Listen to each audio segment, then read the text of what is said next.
big and juicy XRP rumor that could lead to massive price action? Got you covered.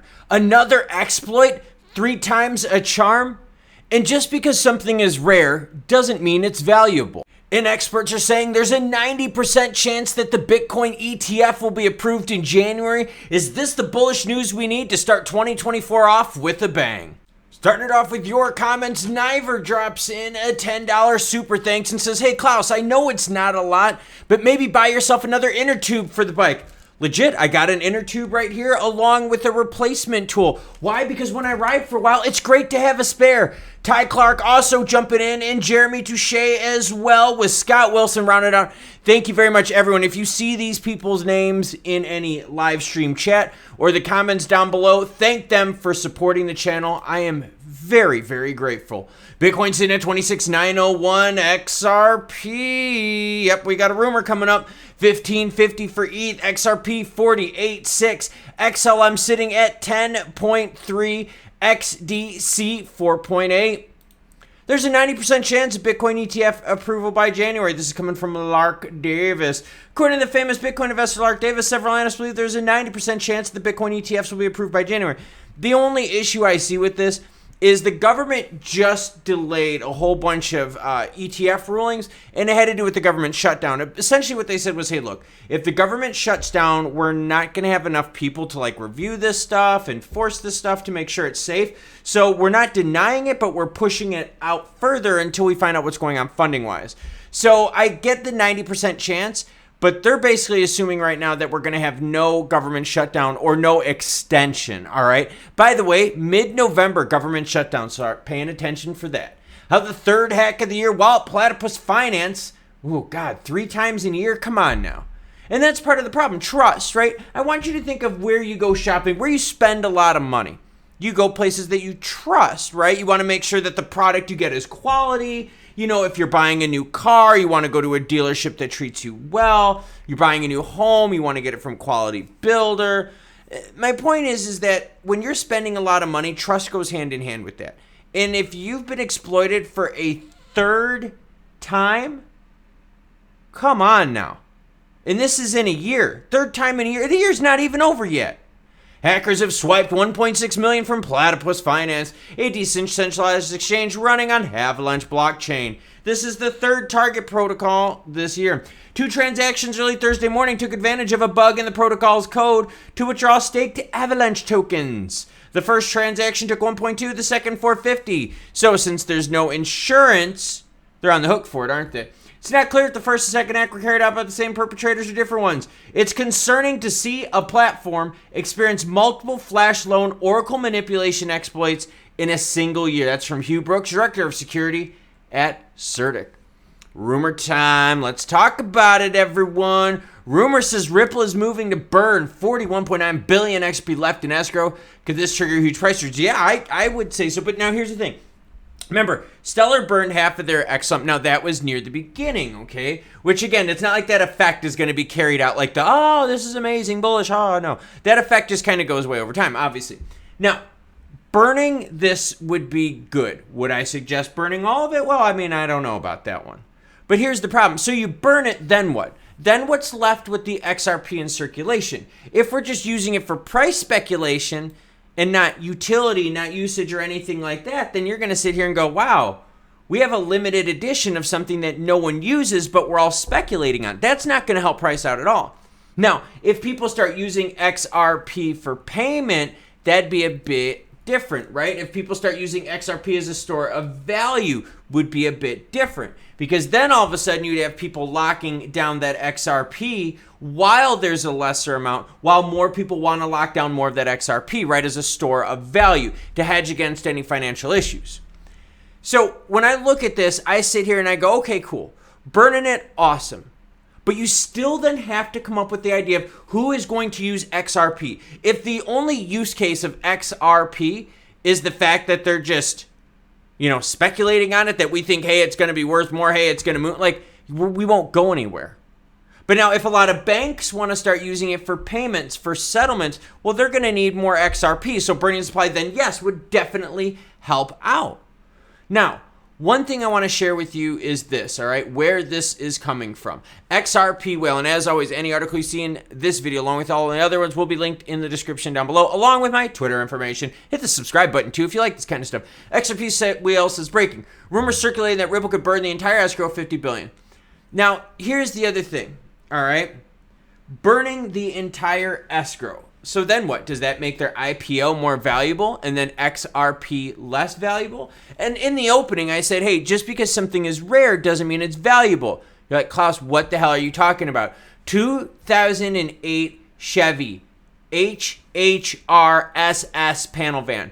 The rarest performance car built by Chevy in recent history, and it ain't worth shit. Why? Because it's ugly as hell. But it is super freaking rare. Like crazy rare, like 200 something made, 300 something made. It's like insane low numbers, but it's not worth shit. So just because it's rare, it's not valuable. Why is it not valuable? Because there's no desire for it. So same thing, right? If we're just talking about, hey, this is just here for price speculation, not for usage, well, then it's rare, but it's not valuable. But now if we start talking more about usage, okay, now we're talking. We start talking about store value. We start talking about putting XRP on the books of companies like Elon uses his crypto.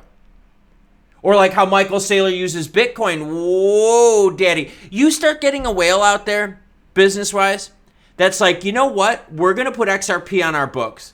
Screw it. Let's take some of our cash. Let's get rid of the risk of having it in US-based banks, treasuries, anything like that.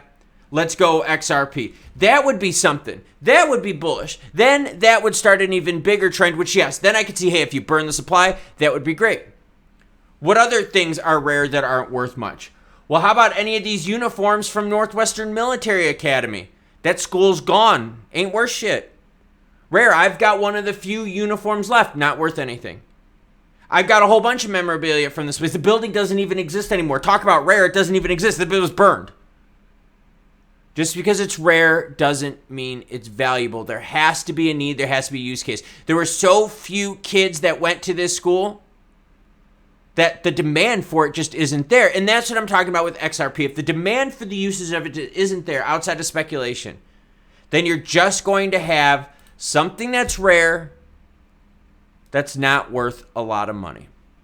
So, I mean, it's a rumor. What can you say? But we got to explore these things because you have to be prepared for them. The reason you have to be prepared for them is you have to know, what do you do then when it happens?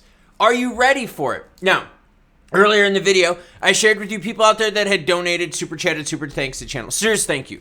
Look, seriously, no lie. Bike inner tubes. I do carry spares with me. So yes, your support goes to making sure that this channel is sponsor free so that you can get the best unbiased news coverage, both good or bad, regarding crypto out there. Now, let's talk about Bitcoin ETF quick. All right? Bitcoin ETF comes down to the simple fact of, number one, does government shutdown happen? If we keep delaying the government thing, then they're going to keep delaying the decisions on ETFs, okay?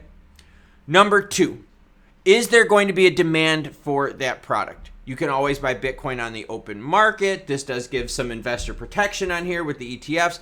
So we could definitely see some good movement. But we could also see price stabilization with the ETF. If the ETF becomes a big enough product where it creates stabilization, then that would have the opposite effect that a lot of us would want.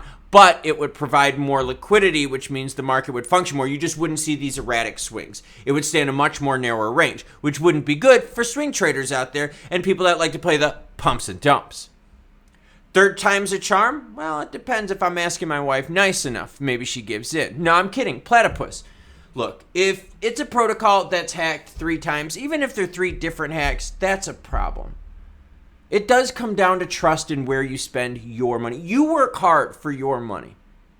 You work hard, you spend time away from your family, your kids, your spouse, dealing with people maybe you don't want to deal with at work, and you work hard. So make sure that that money works hard for you. Make sure that you put that money in trusted places.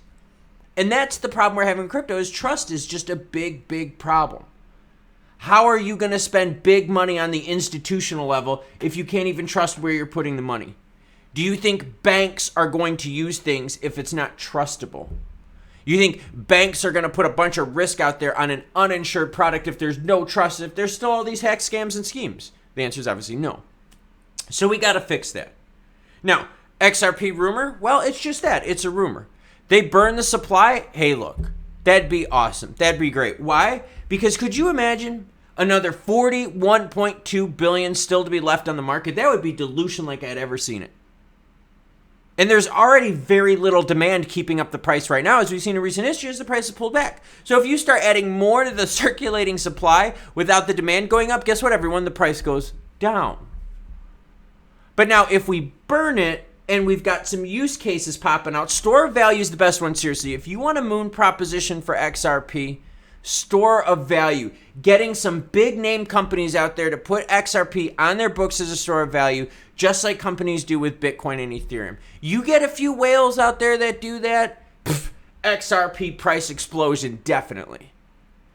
But when it comes to just burning the supply that's left in escrow, hey, that's all well and good, but if we're not doing anything with the XRP, we're just speculating, we're just hoping it goes up in price, we're not using it for payments, we're not using it to pay for bike inner tubes or tire removal tools, high-angled stems so I don't hurt my back. I got hit by a car when I was on my motorcycle when I was 20 years old, and so now I have to use a different angled stem. But anyways, my point is that we have XRP. We just have to find more use cases for it. Not just utility, but usage of that utility. Then, if you have high usage of that utility, high demand, and you burn the supply, boom, that's juicy price action because you just increased the gap or the delta. What am I doing today? I've got a super long bike ride. That's why I've got my stuff out. I'm getting my bike ready. Yeah, a super long training session today, getting ready for my 6-hour ultra. I'm bringing food, drinks, music, hanging out on my bike a couple hours training. What are you cool cats doing? Let me know in the comments below, and maybe I'll share it in the next video.